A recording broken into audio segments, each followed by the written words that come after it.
The smell of tasty things like saffron and sea salt floated in the air of a fancy restaurant called Lamian Verite. There was also a sharp, shiny smell, like clean silver spoons. Everything sparkled. Shiny floors, shiny tables, even the eyes of the people eating there. This wasn't just a place to eat. It was a place to show off. Only special people were allowed. Maya worked there. She moved quietly, like a shadow. She balanced a tray with one hand and fixed her uniform with the other. She was 19 years old, with brown skin and hair pulled back in a tight bun. She had to wear it like that to seem more normal. People said it made her easier to hire. Her name tag was always a little crooked. Her boss, Mr. Daniel, never told her to fix it. He just looked at it like it was dirty. "You're lucky to be here," he had told her on her first day. "This is Verite. We don't give aprons. We allow them." Tonight, Maya had worked 2 long shifts already. It was her 4th time doing that this week. She'd only eaten once in the last 2 days, a slice of bread and a can of soda she drank outside in the alley. Her shoes hurt her feet. But she kept working, kept smiling, kept quiet. Then the door opened. Not with a bang, just a small ding from the little bell above it. Most people didn't notice the sound. But Maya looked up. A tall man walked in alone. He wore a gray coat, old jeans, and boots that looked soft from being worn a lot. His hair was a little messy, and he had a beard with some gray in it. He wore sunglasses even though he was inside. But not because he thought he was cool. It seemed like he just forgot to take them off. No bodyguards. No shiny clothes. He walked to the front, gave a small nod, and took a seat by the fireplace. Maya blinked. No way. Could it be? Maya, corner table. "The guy with the coat," barked Mr. Daniel. "Be quick. Doesn't look like he'll tip." She didn't say anything. She held her tray tighter and walked to the table. The man looked up at her and gave a soft, kind smile. "Hi," he said gently. "You're Maya, right?" Her heart jumped. "Yes, sir. Would you like something to drink?" "Water's fine. And thank you." He looked at her like she was important, not just a girl in an apron. She brought him the water. He thanked her again. From across the room, another waiter leaned over and said to a table of guests, "We've got a drifter at table 14. Looks like he came from the subway." The guests laughed. But Keanu Reeves, because that's who the man was, didn't laugh. He didn't even look at them. He just unfolded his napkin, put it on his lap, and looked at Maya again. "Rough night?" he asked kindly. She nodded before she could stop herself. He didn't ask more. He just gave her a look that said, "I understand." Then he looked at the menu. In a world full of sharp forks and mean words, Maya didn't know that this quiet man, in his old jeans, was about to change everything. That corner table was usually for people nobody noticed. People who were late. People who didn't fit in. But tonight, Keanu sat there like it was his table. He looked at the menu like it was a book of poems. Most rich guests barked their orders and barely looked at Maya. But not him. He took his time, with the food and with her. "I'll take the risotto," he said, smiling up at her, "and whatever wine you think goes best with it." She blinked. I'm not really allowed to recommend." "Then the water's perfect," he said softly. His eyes crinkled with a smile. "I trust your judgment, either way." She carried those words with her as she walked to the kitchen. "I trust your judgment." No one had ever said that to her. Not here. Maybe not ever. From her little workstation, she heard the whispers, "That guy in the coat, who is he? Looks like he shops at Goodwill. Maybe he's someone's assistant." Maya bit her lip. She wanted to tell them, he's not just anybody. But something in the way Keanu sat told her, He didn't need anyone to speak up for him. He was okay being unnoticed. For now. When she brought the risotto, Keanu looked up. "Is this the famous dish I read about in the New York Chronicle?" he asked. She gave a small smile. "Yes, sir. But the Chronicle didn't have to wash the rice 6 times. He laughed, a soft, real laugh. "I appreciate the honesty." She placed the plate carefully, trying not to let her hands shake. "Enjoy your meal," she said. He nodded. She started to walk away, but he spoke again. "Maya." She turned halfway. "Yes. Do they always treat you like a ghost here?" She blinked. Her throat felt tight. "Some nights," she said, "I'm lucky enough to be invisible." She tried to smile. He didn't laugh. Later, while she wiped down a table, the manager came over. "Who put him in the fireplace section?" Mr. Daniels said angrily. "That's for celebrities or media people." Maya started to say something, but the hostess behind her jumped in. "I did," the hostess said quickly, trying to help. Daniel shook his head. "Guy looks like a janitor. Let's move him to the bar if we have space." Maya stepped in front of them. Her voice was quiet, but sure. "He ordered the risotto. It takes 30 minutes. Moving him might mess up the timing." Daniel narrowed his eyes. "Since when do you care about timing?" "I care about the food." There was a long pause. Daniel mumbled something and stormed off. Keanu watched all of this. Then he quietly kept eating. But he had seen everything. Maya didn't know it yet, but this man hadn't just come to eat. He came to see. And when something big happened later, he wouldn't be the one staying quiet. The doors of Lamian Verite opened again with a soft sound. But the room felt different. Maya didn't need anyone to say who it was. Genevieve James had arrived. She wore an ivory silk dress and looked like she owned everything. She walked into the room like a ghost who expected everyone to bow. Every step was perfect. Every look was planned. The waiters stood straighter. The talking got quiet. Even the chandelier seemed to stop moving. Genevieve was what people called legacy. Her grandpa helped build the place. Her dad had a dish named after him. She didn't ask for tables. She just took them. Tonight, she wanted the one near Keanu. "Maya," Mr. Daniels said from behind the bar.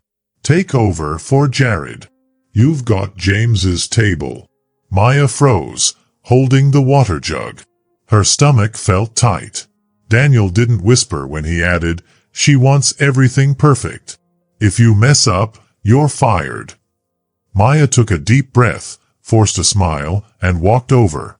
Genevieve didn't look at her. She was busy checking her fork for smudges. "Miss James," Maya said gently, "welcome back. You may start by finding me a server who speaks with confidence," Genevieve said, her voice sweet but mean. Maya's jaw tightened. She didn't say anything. The people at the table, 2 men in suits and a woman who looked nervous, laughed a little. "Or are you the new face of customer service?" Genevieve asked, finally looking at her. Her eyes moved over Maya's hair, her skin, her shoes. "I'm assigned to your table tonight," Maya said. Maya spoke calmly. "I'll try my best to make sure you have a great time." Vivian smiled, but not in a kind way. How sweet. At a table in the corner, Keanu stopped with his fork halfway to his mouth. He didn't turn to look. He didn't stare. But he sat up straighter. He was listening. Every word. Every quiet moment. When Maya came back with the wine list, Vivian quickly took it from her hands. Like Maya's fingers were dirty. "I'll have the 95 Margaux," she said. "That is, if this place still has anything good to drink." "Yes, ma'am," Maya said. Vivian's voice got softer, so only Maya could hear over the sounds of the busy room. "Tell me, dear," she said, "how did you end up working here?" Maya looked confused. Waitress used to be so fancy. "And now," Vivian said with a little laugh, "we have someone like you bringing us wine." One of the men at the table laughed. The other man looked uncomfortable. Maya said nothing. She couldn't. Her hands were shaking behind her back. Across the room, Keanu Reeves slowly set down his knife. He leaned back in his chair. He looked toward the table just once. He had seen enough. But he wasn't finished watching. What Maya didn't know, what no one at the table knew, was that the most important person in the room wasn't the one sitting in the middle. He was sitting quietly, far away, waiting for the right moment to stand. The wine in the glass sparkled like a red jewel. But no one at Vivian James's table was drinking yet. They were too busy enjoying their entertainment. Her name was Maya. Maya stood quietly while Vivian showed off in front of her guests. Every move Vivian made was perfect. Every mean word was wrapped up like a pretty gift. "Oh no, not this napkin," Vivian said in a silly voice. She held it up with just 2 fingers. "It has folds in it. Someone might think we're eating at a laundromat." Maya stepped forward to give her a new one. "Careful," Vivian said with a smile. "Wouldn't want you to trip and spill something again. Or is that just your special talent?" The woman next to her laughed a little. The 2 men looked at each other but didn't say anything. Maya's face stayed still. But inside, something broke just a little. Her eyes burned. Her throat felt hot. Still, she said nothing. She had learned to stay quiet to survive. Across the room, Keanu Reeves watched. He wasn't smiling. He wasn't eating. But he was watching. A minute later, it happened. Maya was setting down a small plate with bread. A tiny bit of lemon butter fell off the tray. It landed on the corner of Vivian's fancy napkin. Everyone paused. It was a scary kind of quiet. Vivian looked down, then slowly looked up. Her eyes were sharp. Her smile was scary. "Well," she said softly, "we've added oil to the napkins." "How very modern." Maya began to say sorry. But Vivian held up one finger to stop her. "No excuses," she said gently. Then she turned to her guests. "You know," she said, "when I was little, my mom always told me, how you look matters. It's not just the food. It's how you carry it." Then, with a soft smile, she opened her small purse and took something out. The table went quiet. It wasn't a mirror. It wasn't lipstick. It was a pair of scissors. Shiny. Fancy. Sparkling in the candlelight. "I usually don't mess with the workers," Vivian said sweetly, twirling the scissors in her hand like they were jewelry. "But maybe someone should help dear Maya fix her look." She looked at Maya's thick, curly hair. "You know what they say," she said with a giggle. "First impressions matter. And that hair, well, it sure is unforgettable." This time, no one laughed. Even the other workers nearby stood still. Maya didn't move. Her body froze. Her fists were tight behind her back. The room tilted just a bit. Keanu's chair made a small sound as it slid back. He stood up. Not fast. Not loud. Just enough so people noticed.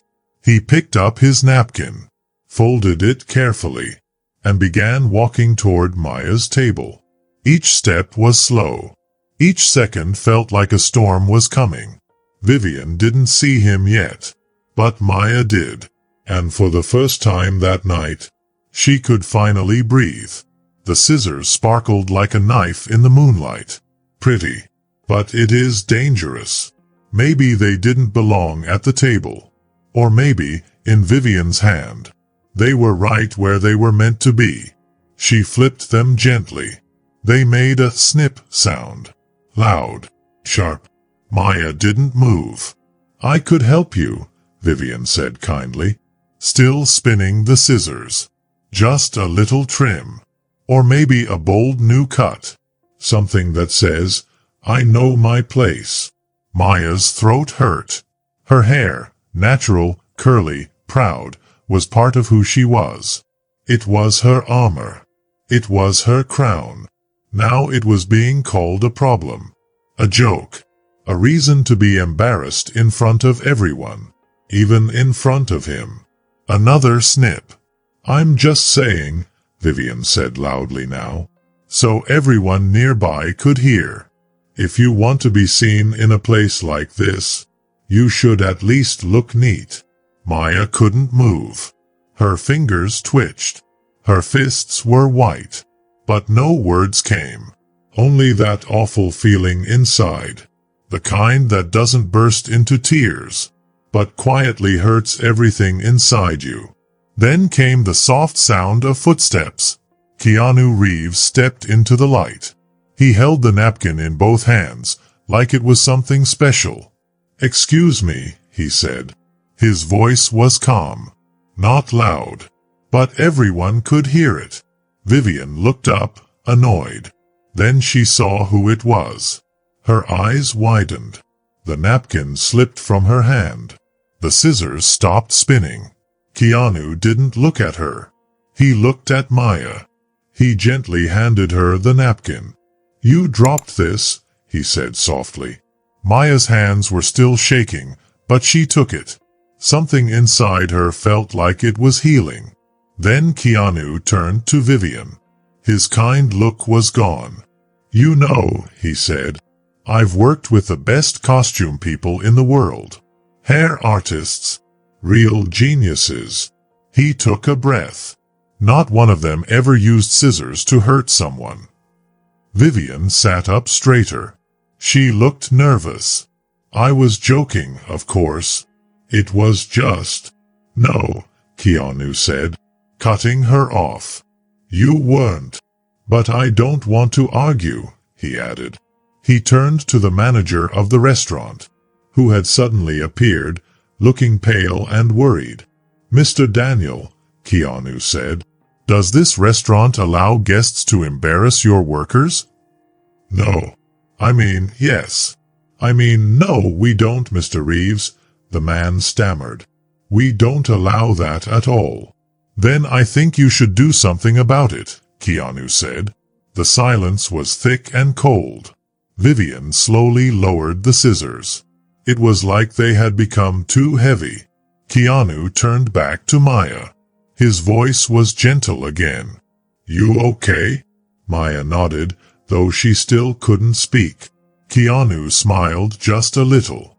Good, he said, because they don't get to cut you. Then he walked back to his table. The scissors sat on the white tablecloth, shining like a crown that had been dropped. For a moment, everything was still. Time seemed to stop. And in that stillness, Maya felt the world shift, just a little, toward something better. As Keanu Reeves sat down again, there was no big music, no cheering. The room just got quiet. People looked at him like they were seeing something special. It felt like a secret was spreading through the dining room, like a glass of red juice had spilled on a white table. Vivian James stared at the scissors on the table. She looked at them like they didn't belong to her anymore, like they were dangerous. Across the room, people started whispering. Was that really Keanu Reeves? Did she just try to cut that girl's hair? Is she crazy? Mr. Daniel, the restaurant manager, hurried over to Vivian's table. He spoke softly but clearly. Miss James, he said, I'm sorry, but I need you to give me the scissors.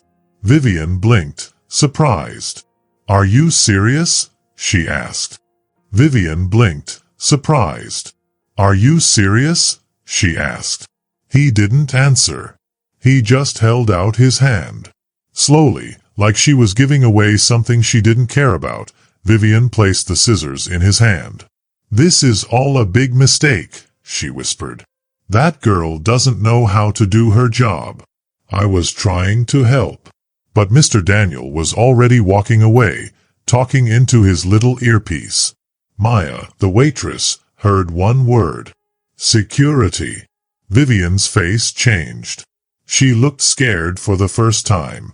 At the corner table, Keanu kept eating like nothing had happened. He chewed slowly, drank some water, and watched everything. Maya walked over to him.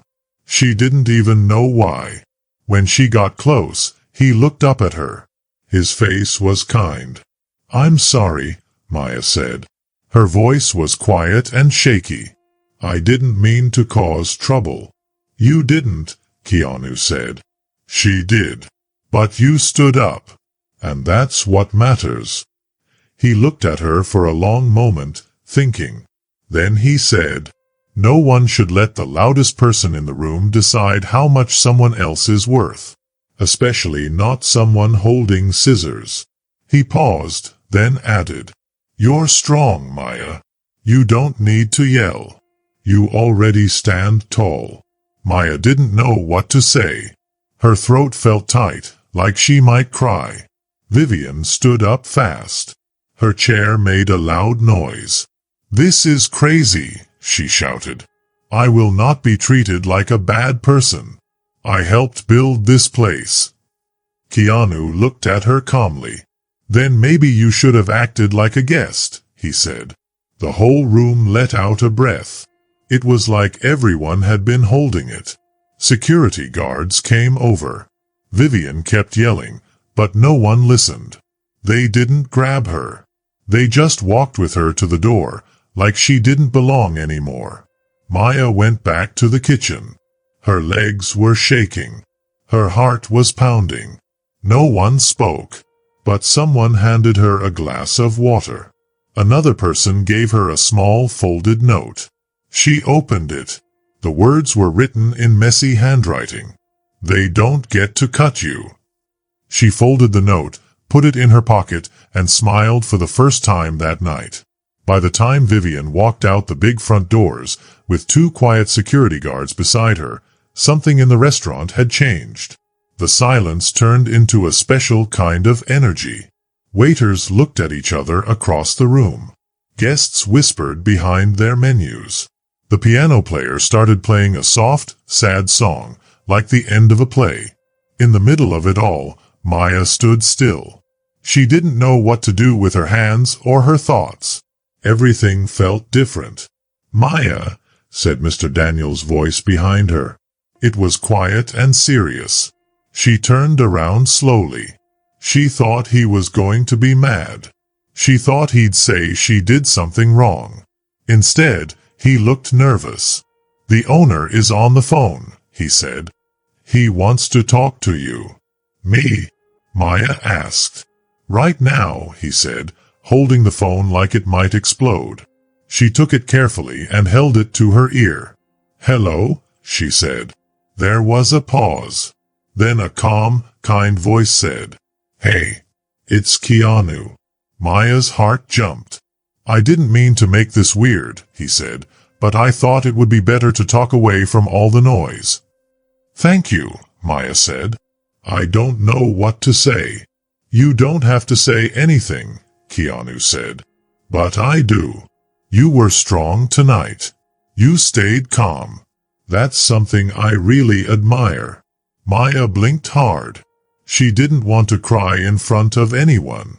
Some of the kitchen staff were peeking out from behind the door. "There's a program I support," Keanu said. "It's in Milan. It helps people who love cooking but didn't get the chance to study." "You've got that fire, Maya." She covered her mouth. I don't even have a passport," she whispered. Keanu laughed softly. "We'll help you with that. All I need is for you to say yes." There was a long, quiet moment. Then Maya said, "Yes." She gave the phone back to Mr. Daniel. Her hands were shaking again, but not because she was scared. This time, it was because something amazing was happening. Mr. Daniel looked at her like he was really seeing her for the first time. "I didn't know he was," he began. "He's not just a part owner," Maya said. Her voice was stronger now. "He owns the room. Even when he's quiet." That night, someone removed Vivian's name from the restaurant's reservation list. A note was left at the front desk. "Do not sit." Maya sat alone in the break room. Keanu's note was still in her pocket. She touched the edge of the paper with her fingers. She wasn't just a waitress tonight.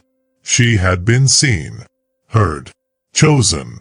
Somewhere far away, Keanu walked down a quiet street by himself. His hands were in his pockets. He looked calm and happy. Because sometimes, little moments change big lives. The next morning felt different. It wasn't the sky or the streets or the cold spring wind. It was Maya.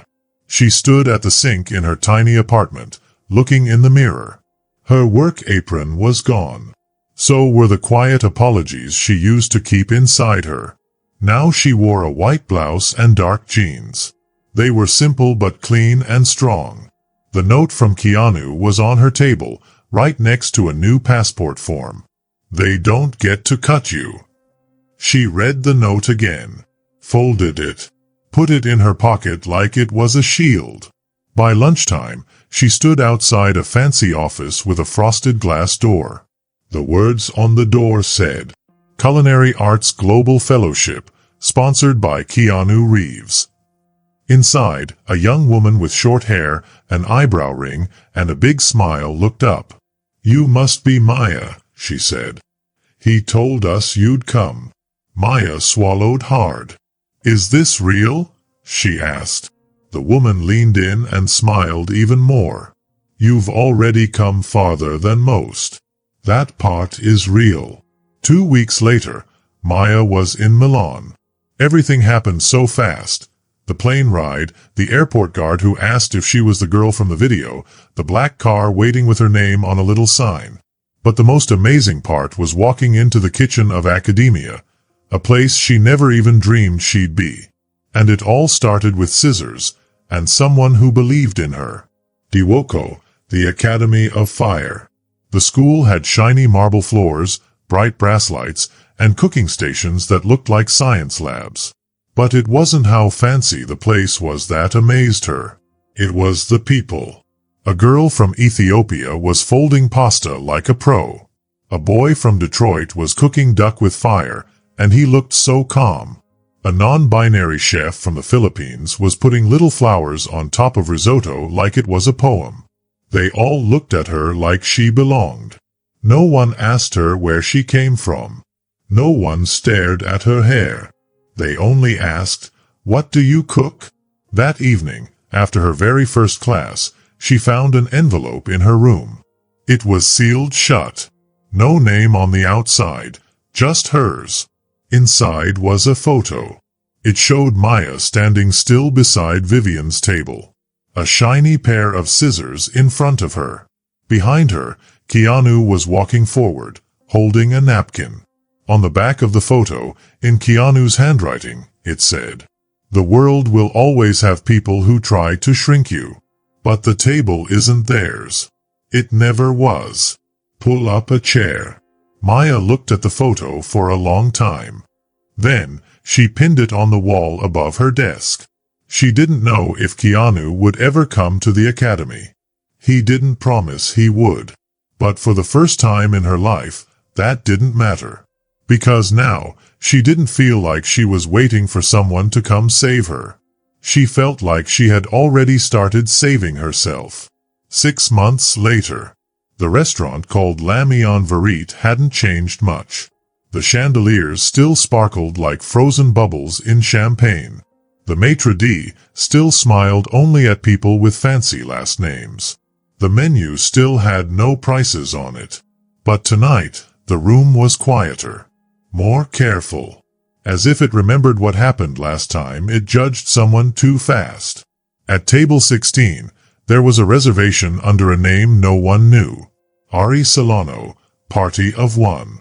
No big entrance. No group of fans.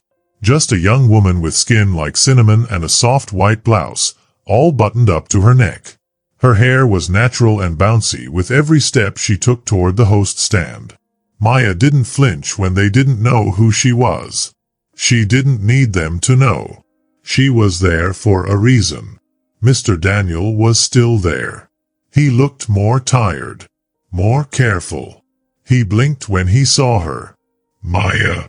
She gave a small smile. Good evening. You're back, he said. I'm visiting, she said. Just for dinner. He didn't know what to say. He didn't say sorry. He didn't run. He just nodded and walked away. Her server was a girl named Ella. Ella was young. Nervous. Kind. Maya watched how Ella held her tray with both hands. How she paused before making suggestions. How she looked worried. Maya saw herself in that girl. In every pause. Every careful step. When Ella spilled one tiny drop of olive oil while pouring, she froze. She looked scared, like she expected someone to yell. Maya just smiled. It happens, she said kindly.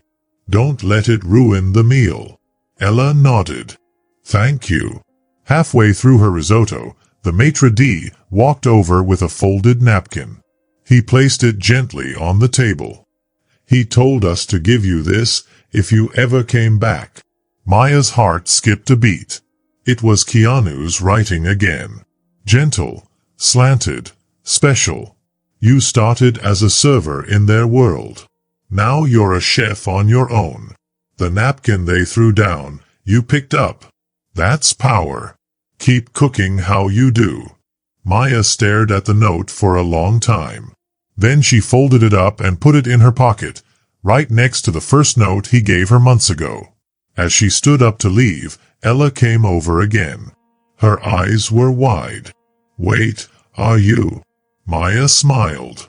Just someone who remembers what it's like to stand where you're standing. She reached into her bag and handed Ella a little card. It said, Academia di Woco International Application Link. Sponsored nominee. I think you've got something special, Maya said. Don't let anyone take it away from you. Ella stood there, frozen.